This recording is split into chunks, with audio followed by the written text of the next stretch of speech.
இப்போ மகர ராசி அப்படின்னு சொல்லும்போது திருவோணம் மகர ராசி, உத்திராடம் மகர ராசி இருக்கு, அவிட்டம் மகர ராசி இருக்காங்க.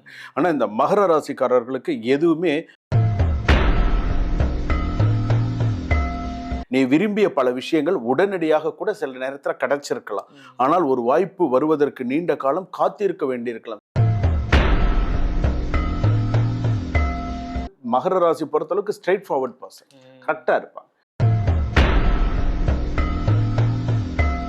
சில பேர் வந்து பாத்தீங்க அப்படின்னா அதிர்ஷ்டமே இல்லாம இருந்திருப்பாங்க, திடீர்னு ஒரு அதிர்ஷ்டத்துல மேல வருவாங்க.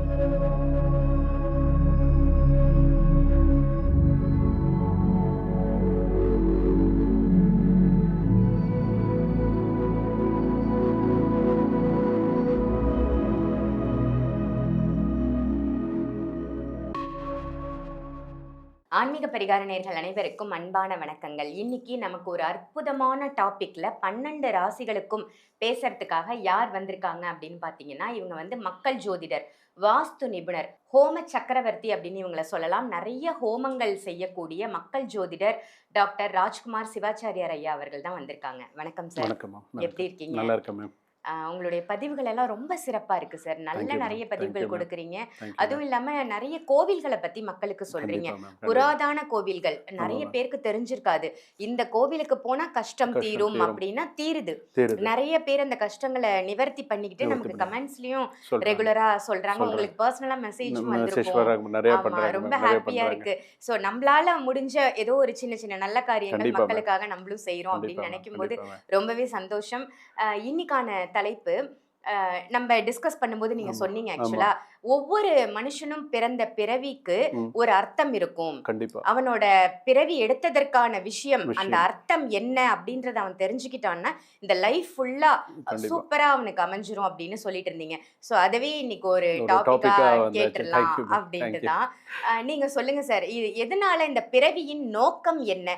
இப்ப மேஷத்துல இருந்து மீனம் வரைக்கும் ஒவ்வொரு நபரும் பிறந்திருப்பாங்க. மேஷத்துல எத்தனையோ கோடிக்கணக்கான மக்கள் இருப்பாங்க. சோ அந்த பிறவி எடுத்ததன் நோக்கம் என்ன அப்படின்னு அவங்களுக்கு தெரிஞ்சதுன்னா சோ ஒரு ஹாப்பியா இருக்கும். சோ நம்ம இதுக்காக தான் பிறந்திருக்கோமா, நம்மளோட நோக்கம் இதுதானா, இந்த பாதையில நம்ம செல்லல அப்படின்னா அதற்கான நிவர்த்தி பரிகாரம் இருந்தாலும் அதையும் நீங்க நீ கண்டிப்பா சொல்லணும். முதல்ல இந்த பிறவியின் நோக்கம் என்ன அப்படின்னா என்னன்றத மக்களுக்கு சொல்லிருங்க. கண்டிப்பா மேம், கண்டிப்பா.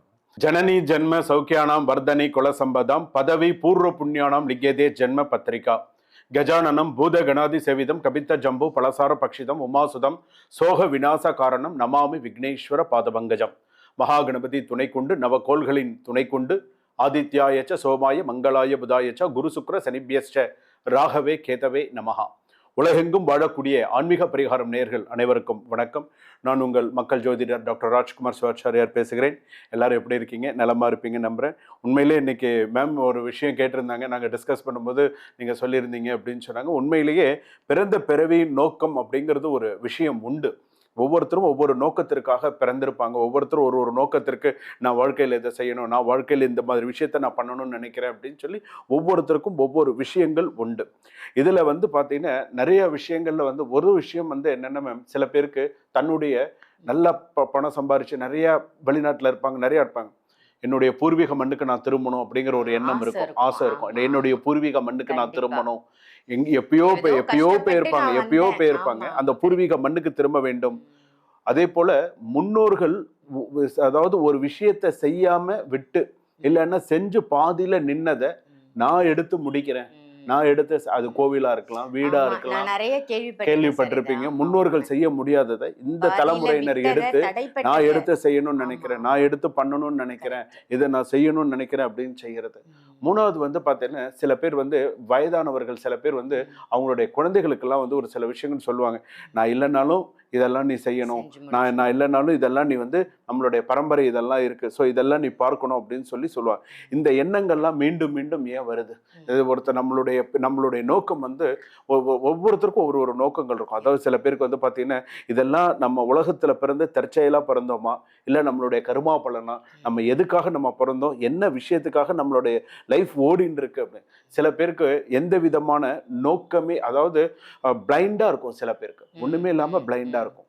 இதை பத்தி தான் இன்னைக்கு இன்னைக்கு மேஷ ராசின்னு இன்னைக்கு இவங்களுடைய நோக்கம் என்ன, இவங்க என்ன செய்ய போறாங்க, எப்படி பண்ண போறாங்க, இவங்களோட லைஃப் எப்படி இருக்கும் அப்படிங்கிறது ஃபுல்லா நம்ம தெரிஞ்ச வீடு கட்டுறது, கோவிலுக்கு ஒரு விளக்கு, முன்னோர்கள் கடமையை நிறைவேற்றியது, இந்த மாதிரி நிறைய விஷயங்கள் நம்ம சொல்லலாம் இந்த பிறவியின் நோக்கம் அப்படிங்கிறது. அதனால இது பார்த்தீங்கன்னா முதல்ல இதுல பார்த்தீங்கன்னா நம்ம இது பணம் சம்பாதிக்கிறதுக்குங்கிறது பார்த்தீங்கன்னா சில பேர் அந்த ஒரு நோக்கத்தோட இருப்பாங்க, பணம் சம்பாதிக்கணும் பண்ணணும் அப்படின்னு சில பேர் அந்த நோக்கத்துல இருப்பாங்க. சம்பாரிச்ச பணத்தை சேர்க்கறதுக்குன்னு ஒரு சில பேருக்கு ஒரு நோக்கம் இருக்கும், நம்ம இதை இப்படி வாங்கணும், இங்க இடம் வாங்கணும், அங்க வீடு கட்டணும், எல்லாமே இருக்கும் அப்படிங்கிற சிலருக்கெல்லாம் இருக்கும். அதனால இந்த ஒவ்வொருத்தருடைய ராசிக்கும் எப்படி இருக்கு அதோடைய அர்த்தத்தை, பிறவியின் அர்த்தத்தை தேடினால், உன்னுடைய பிறவியின் அர்த்தத்தை நீ தேடினால் நீ அடுத்த உன்னோட லைஃப் நீ இன்னும் மெச்சூர்ட் ஆயிடுவ. இப்ப கொஞ்சம் மெச்சூர்டா இருக்கு அப்படின்னு சொன்னா உன்னுடைய லைஃபோட அர்த்தத்தை நீ தெரிஞ்சுட்டேன்னு சொன்னா நீ இன்னும் நிறைய மெச்சூர்ட் ஆயிடுவ. பெரிய அதுக்கப்புறம் நீ பேசுறதும் உன்னுடைய செய்கையும் உன்னுடைய விஷயமும் அவ்வளவு ஒரு மாறுதலா இருக்கும். அதுதான் உன்னுடைய பிறவியின் அர்த்தத்தையும் நோக்கத்தையும் நீ புரிந்து கொண்டு ஒரு ராசியில நீ போன அப்படின்னு சொன்னா, நம்ம மேஷ ராசின்னா நம்ம இப்படிதான் போகணும், இந்த நோக்கத்துலதான் நம்ம இருக்கோங்கிறத சுவாமிஜி சொல்லிட்டாங்கன்னு சொன்னா நீ அதுல போனா சக்சஸ். சூப்பர், ரொம்ப அருமையா சொல்லியிருக்கீங்க. இன்ட்ரோவே ரொம்ப சூப்பரா இருந்தது அப்படின்னு தான் சொல்லணும். இப்போ ஒவ்வொரு ராசிக்குமா நம்ம கண்டிப்பா மேம். சரி, இப்போ நம்ம ஒவ்வொரு ராசிக்குமான பிறப்பின் நோக்கம் என்ன அப்படின்னு பார்த்துட்டு வரோம். அந்த வகையில இன்னைக்கு நம்ம பார்க்க போறது மகர ராசி. மகர ராசியின் பிறப்பின் நோக்கம் என்ன, அந்த நோக்கத்தை அடையறதுக்கு அவங்க செல்ல வேண்டிய ஆலயம், இது ரெண்டுமே நீங்க சொல்றதுக்கு முன்னாடி நீங்க மகர ராசியா இருந்தா உடனே நம்ம கமெண்ட்ல போயிட்டு இதுதான் என்னோட நோக்கம், இதுதான் நான் லட்சியமா வச்சிருக்கேன் அப்படின்றத உங்க மனசுல என்ன படுதோ அதை போய் கமெண்ட் பண்ணுங்க. சொல்லுங்க சார். Okay ma'am. இப்போ மகர ராசி அப்படின்னு சொல்லும்போது திருவோணம் மகர ராசி, உத்திராடம் மகர ராசி இருக்கு, அவிட்டம் மகர ராசி இருக்காங்க. ஆனா இந்த மகர ராசிக்காரர்களுக்கு எதுவுமே தாமதமா கிடைத்தாலும் வெற்றியோடு கிடைக்கும் அப்படின்னு சொல்லுவாங்க. அதாவது சொல்றல லேட்டா வந்தாலும் லேட்டஸ்ட் அந்த மாதிரி இருக்கக்கூடியவர்கள். சில விஷயங்கள் வந்தாலும் கண்டிப்பா அந்த தாமதம் எனக்கு இது இருக்கு கிடைக்கிறது அப்படி எளிதில் யாராலும் அசைக்க முடியாத ஒன்றை பெறுவதற்காக பிறந்தவர்கள் அவர்கள். அந்த அளவுக்கு அவங்களுக்கு நல்லா இருக்கும். நீங்க மற்றவர்களை போய் விரைவாக பெறுவதற்காக நீங்க பிறக்கவில்லை. உனக்கு தாமதமா கிடைச்சாலும் எளிதில் யாராலும் அசைக்க முடியாத அளவுக்கு ஒரு சில விஷயங்கள் உனக்கு கிடைக்கும். ஸோ நீ தைரியமா தன்னம்பிக்கையா உன்னுடைய ராசிக்கு இருக்கலாம்.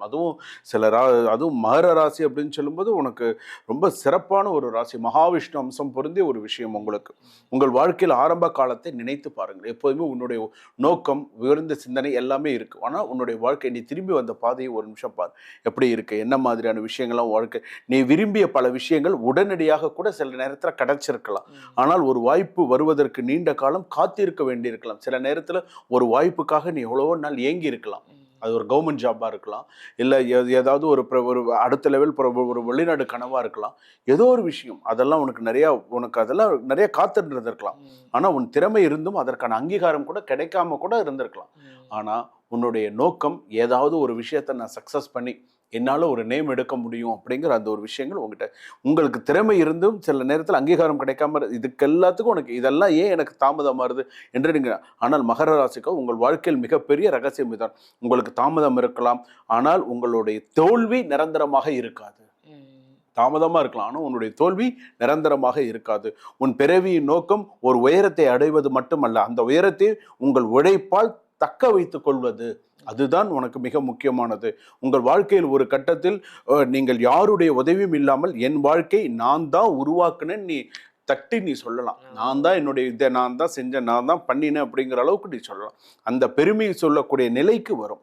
உங்கள் பிறவி கர்மத்தில் பொறுப்பு, ஒழுக்கம், கடமை, நேர்மை எல்லாமே உங்களுக்கு ஒரு பாடமா இருக்கு. நீங்க மகர ராசி பொறுத்தளவுக்கு ஸ்ட்ரெயிட் ஃபார்வர்ட் பர்சன், கரெக்டா இருப்பாங்க. இப்படிதான் பேசணும், இப்படிதான் இருக்கணும், இப்படிதான் பண்ணணும் அப்படிங்கிற அளவுக்கு இருப்பாங்க. கஷ்டமான பாதையில் கூட நடந்திருக்கக்கூடிய சூழ்நிலை கூட வந்திருக்கலாம், நீ கஷ்டமா போகக்கூடிய சூழ்நிலை கூட வந்திருக்கலாம். ஆனால் அடுத்தடுத்து உனக்கு நிறைய விஷயங்கள் உனக்கு வரும். ஒரு தொழிலில் மாறுவேன், ஒரு நிறுவனத்துக்கு வருவேன், இல்லாத ஒரு பெரிய பொறுப்பாக ஏதாவது ஒரு பெரிய பெரிய விஷயங்கள் வரும். நான் இல்லாத போதும் இதை தொடர வேண்டும்ங்கிற ஒரு எண்ணம் உனக்கு இருக்கு. நான் இருந்தாலும் இல்லாட்டாலும் இதெல்லாம் கரெக்டாக நடக்கணும், இதெல்லாம் சரியா வரணும் அப்படிங்கிற எண்ணம் உனக்கு இருக்கும். உன்னுடைய கர்மா பாடம் என்னென்ன, எல்லாவற்றையும் உங்கள் கட்டுப்பாட்டில் வைத்திருக்க முயற்சிப்பதை விட்டுவிட்டு சரியான நேரம் வரை அமைதியாக உழைக்க கற்றுக்கொள்வது. எல்லாமே நான் என்னுடைய கட்டுப்பாட்டில் வச்சுக்கணும்னு நினைச்சா முடியுமா? அந்த விஷயத்தெல்லாம் அவங்க கரெக்டாக சில விஷயங்கள் யோசிக்க வேண்டும். உங்கள் வாழ்க்கையில் சில கதவுகள் மூடப்படலாம், சில வாய்ப்புகள் கைவிடப்படலாம், சில மனிதர்கள் உங்களை விட்டு கூட போகலாம்.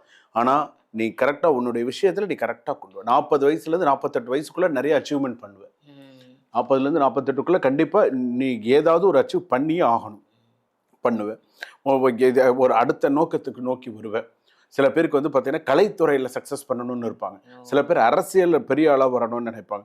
சில பேர் வந்து பார்த்தீங்க அப்படின்னா அதிர்ஷ்டமே இல்லாமல் இருந்திருப்பாங்க. திடீர்னு ஒரு அதிர்ஷ்டத்தில் மேலே வருவாங்க. திடீர்னு ஒரு அதிர்ஷ்டத்தில் மேலே வரக்கூடிய எதிர்பாராத அதிர்ஷ்டம். ஆமாம், எதிர்பாராத அதிர்ஷ்டங்கள்லாம் வரக்கூடியது. உங்கள் வாழ்க்கையில் கடந்து வந்த ஒவ்வொரு தடைக்கும் ஒரு பதில் கிடைக்கும் நாள். மகரத்தின் பிறவி நோக்கம் வாழ்க்கை உங்களை எவ்வளவு சோதித்தாலும் உங்கள் முயற்சியை கைவிடாமல் காலத்தையே உங்கள் வெற்றிக்கு சாட்சியாக மாற்றுவது. உங்கள் வெற்றிக்கு உங்கள் வெற்றி சீக்கிரம் வராமல் கூட இருக்கலாம். ஆனால் வந்துவிட்டால் அதை யாராலும் எளிதில் பறிக்க முடியாது. அதுதான் அந்த அவங்களோட உயர்ந்த நோக்கம். நான் சக்சஸ் பண்ணுவேன். என்ன விஷயத்துல நான் முன்வைத்த காலை பின் வைக்காதவர்கள் மகர. Excellent persons. இவங்க செல்ல வேண்டிய ஆலயம் இவங்களுக்கு வந்து பாத்தீங்கன்னா ஆதி வராக ஆலயம் அப்படின்னு இருக்கு. சர்ச் பண்ணு. ஆதி வராக ஆலயம். மகர ராசி நேயர்களே, கண்டிப்பா மிஸ் பண்ணிடாதீங்க. லைஃப்ல ஒரு முறையேனும் இந்த ஆதி வராகர் ஆலயத்திற்கு கொஞ்சம் தேடுதல் தான். தேடி கண்டிப்பா போயிட்டு வாங்க. நீங்க லைஃப்ல என்ன நினைக்கிறீங்களோ அது சக்சஸா அமையும். ரொம்ப அருமை சார். இந்த ராசிக்கு பிறவியோட நோக்கம் என்ன அப்படின்னு ரொம்ப தத்ரூபமா அருமையா சொன்னீங்க. நன்றி. Thank you ma'am. Thank you ma'am. இந்த பதிவு உங்க எல்லாருக்கும் பயனுள்ள பதிவா அமைஞ்சிருக்கும் அப்படின்னு நினைக்கிறேன். இந்த பதிவை மற்ற ராசி நேயர்களுக்கும் கண்டிப்பா ஷேர் பண்ணுங்க.